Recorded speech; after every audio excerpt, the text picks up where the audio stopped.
The Aramaic and Palestinian Targum. We're reading the book of Numbers, chapter 12.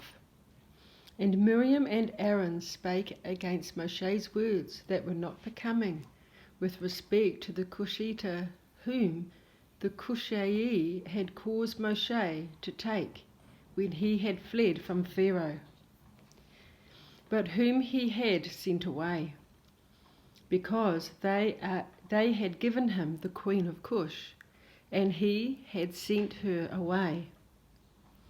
Jerusalem. And Miriam and Aaron spake against Moche about the Cushite whom he had taken. But observe, the Cushite wife was not Zipporah, the wife of Moche, but a certain Cushite of a different flesh from every creature. Of a flesh different from every creature. Whereas Zipporah, the wife of Moche, was of a comely form and beautiful countenance, and more abundant in good works than all the women of her age. And they said, Hath the Lord spoken only with Moche, that he should be separated from the married life? Hath he not spoken with us also? And it was heard before the Lord. But the man Moche was more bowed down in his mind than all the children of men upon the face of the earth, neither he cared for their words. And the Lord said to Moche, to Aaron, and to Miriam, Come forth, you three, to the tabernacle. And those three went forth. And the glory of the Lord was revealed in the cloud of glory. And he stood at the door of the tabernacle, and called Aaron and Miriam, and those two came forth. And he said, Hear now my words while I speak.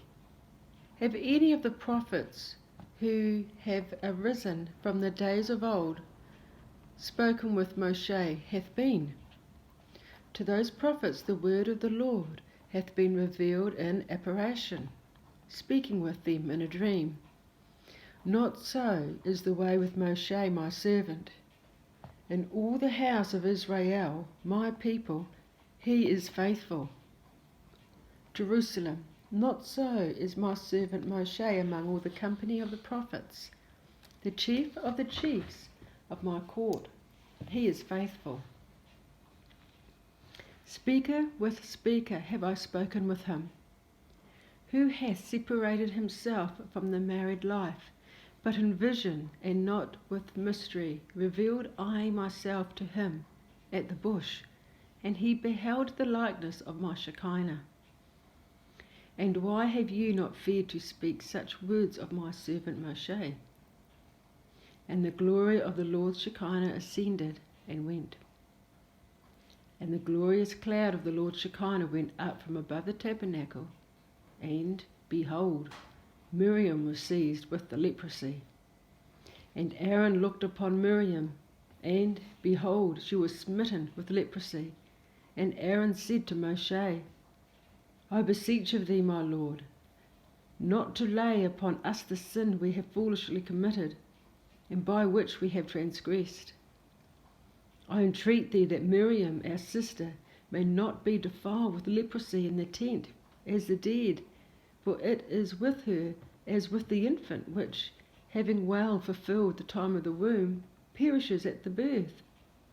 So Miriam was with us in the land of Mizraim, seeing us in our captivity, our dispersion, our servitude.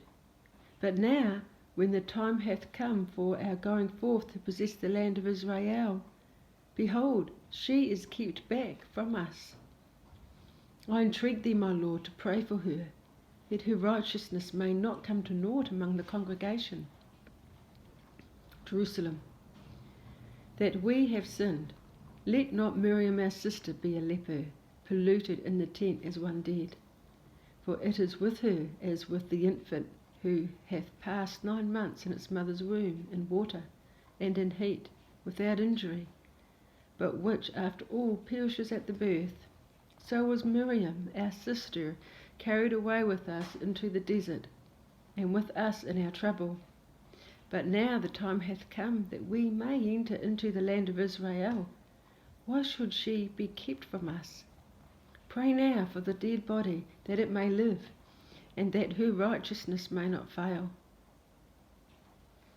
And Moche did pray and seek mercy before the Lord, saying, I pray through the compassions of the merciful God, O Eloah, who hath power over the life of all flesh, heal her, I beseech thee. Jerusalem, O Eloah, who healeth all flesh, heal her. And the Lord said to Moche, if her father had corrected her, would she not have been disgraced and excluded 7 days? But today, when I correct her, much more right is it that she should be dishonoured 14 days. For yet shall it suffice to seclude her 7 days without the camp. And for thy righteousness I will make the cloud of my glory, the tabernacle, the ark, and all Israel tarry until the time that she is healed and then readmitted. And Miriam was kept apart without the camp for 7 days. And the people went not forward until the time that Miriam was healed. This is the end of the reading.